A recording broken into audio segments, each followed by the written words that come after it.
বীরভূমে জেলা পরিষদের নাম করে টোল তোলার অভিযোগ মল্লারপুরে।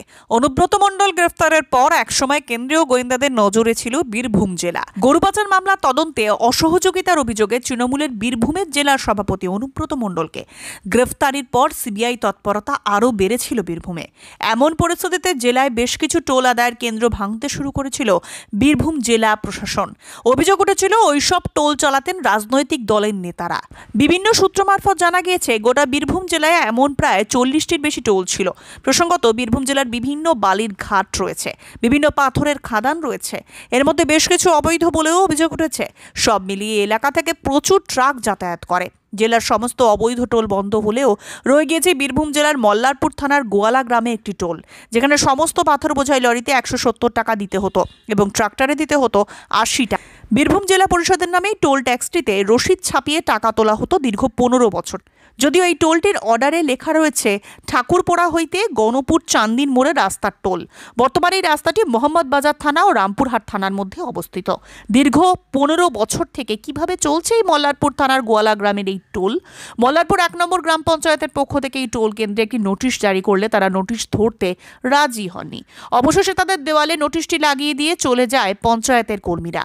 মল্লারপুর 1 নম্বর গ্রাম পঞ্চায়েতের উপপ্রধান শিবনাথ বাগদি জানান, কিছুদিন আগেই আমাদের কাছে খবর আসে আমাদের পঞ্চায়েতের অধীনে একটা টোল উঠছে। সেই পরিপ্রেক্ষিতেই তাদেরকে নোটিশ করা হয় এবং তাদের কাছে জানতে চাওয়া হয় তাদের কি কাগজপত্র আছে সেগুলো দেখানোর জন্য। কাগজ পঞ্চায়েত অফিসে দেখার পরে তারা জানতে পারে যে মল্লারপুর পঞ্চায়েতের আন্ডারে কোনো রকম এখতিয়ার নেই তাদের টোল তোলার, এবং পঞ্চায়েত থেকে টোল ট্যাক্স বন্ধের জন্য নোটিশ করা হয়। সেই নোটিশ নিতে অস্বীকার করে টোল, তার জন্যই আজ এসে দেওয়ালে নোটিশ টাঙিয়ে দিতে বাধ্য হয়। গাড়ির ড্রাইভাররা জানান, কিসের টাকা নেওয়া হচ্ছে আমরা জানি না, এই শুধু শুনেছি বীরভূম জেলা পরিষদের টোল এটা, যার স্লিপ কোনো জায়গায় কাউকে দেখাতে হয় না, কোনো চেকিংও হয় না। আমরা টোল দিতে অস্বীকার করলে আমাদের উপর চড়া হয় তারা, আমরা ভয়ে এই টোল দিতে বাধ্য হই।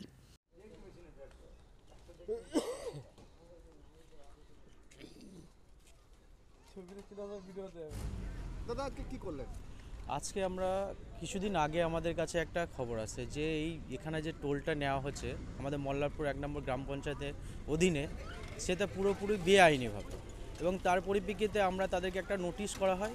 নোটিশে তাদেরকে বলা হয়েছিল যে তাদের কাছে কী কাগজ আছে সেগুলো আমাদেরকে অফিসে এসে দেখাতে, এবং সেই কাগজ অনুযায়ী আমরা দেখি তাদের মল্লারপুর 1 নম্বর পঞ্চায়েতের এই অধীন রাস্তাতে তাদের কোনো রকম ট্যাক্স কালেকশনের কোনো অধিকার নেই। এবং তারপরে আমরা তাদেরকে ট্যাক্স বন্ধ করার জন্য, টোল ট্যাক্সটা বন্ধ করার জন্য আমরা নোটিশ করা হয়, এবং তারা সেই নোটিশ নেয়নি, এবং তার জন্য আমরা আজকে এসে এই নোটিশটা টাঙিয়ে দিয়ে গেলাম এবং তাদেরকে বলে দিয়ে গেলাম যে এরকমভাবে যেন অবৈধভাবে যেন টোলটা না নেয়।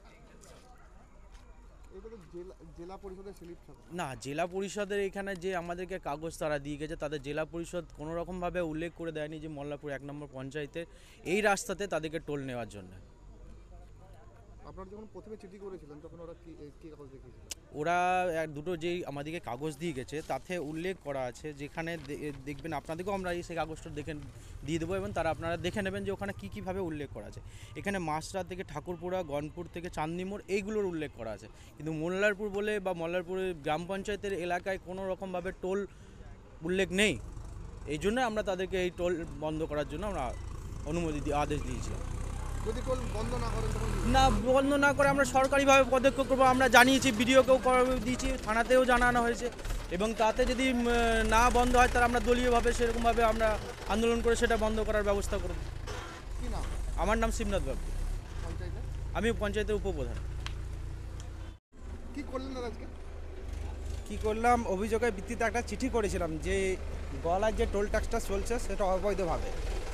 তারপরে আমরা ম্যানেজারের সঙ্গে কথা বলি, ম্যানেজার বলে যে আমাকে একটু পার্সোনাল চিঠি করতে।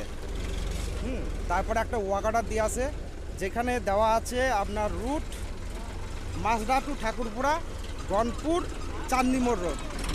এখানে কোনো মল্লারপুর থানা উল্লেখ নাই, মল্লারপুর জিপিও উল্লেখ নাই, তা সত্ত্বেও এরা টোল তুলছে। আপনারা কি করলেন? আজকে নোটিশ লাইনি, তার জন্য দেওয়ালে নোটিশটা টানিয়ে দেওয়া হলো। তারপরে কি করবেন? তারপরে পরবর্তী পদক্ষেপ নেবো আমরা সরকারিভাবে। এই টোলটা কতদিন থেকে চলছে? প্রায় 15 বছর ধরে। কত টাকা করে নেওয়া হয় টোল? সেটা তো বলতে পারবো না। সেটা বলতে পারবো না। এবার রেট চার্টও টানানো নাই, যে কোন গাড়ি কত টাকা টোল নিচ্ছে সেটাও জানা নাই আমাদের।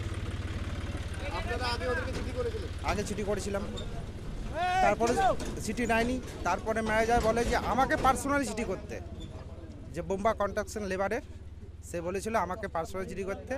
তারপরে ওয়াক অর্ডার দেয়, সেই ওয়াক অর্ডারে দেখতে পাই যে মল্লারপুরে কোনো রোডের উল্লেখ নেই। টাকাটা কিসের নিল? ওই জেলা পরিষদের টাকা। এটা জেলা পরিষদে জানেন আপনারা? আমি সঠিক জানি না, আমি তো- এইটা আমাদেরকে কেউ রাস্তাতে চাইও না, কেউ চেকও করে না, জানিও না দাদা কিসের টাকা, আপনার টাকা আমি জানি না। টোল কাটতে হবে, যদি না দেন না দিলে ঝামেলা করবে, মারবে কারা করবে এটা? এই টোলওয়ালারা। আর কলকাতা বা বর্ধমান নয়, এবার এক ছাদের তলায় সমস্ত রোগের উন্নত মানের চিকিৎসা পরিষেবা পেয়ে যাবেন মল্লারপুরের বিএনএস আয়ুষ্মতি হাসপাতালে।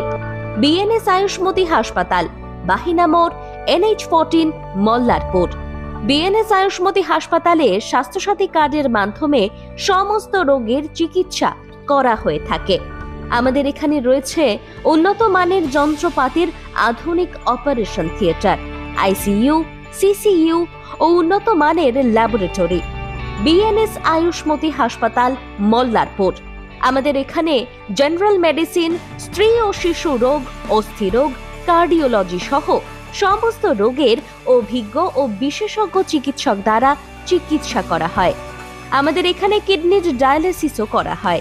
আমাদের ঠিকানা বিএনএস আয়ুষ্মতি হাসপাতাল, মল্লারপুর, NH14, বাহিনা মোড়ের কাছে।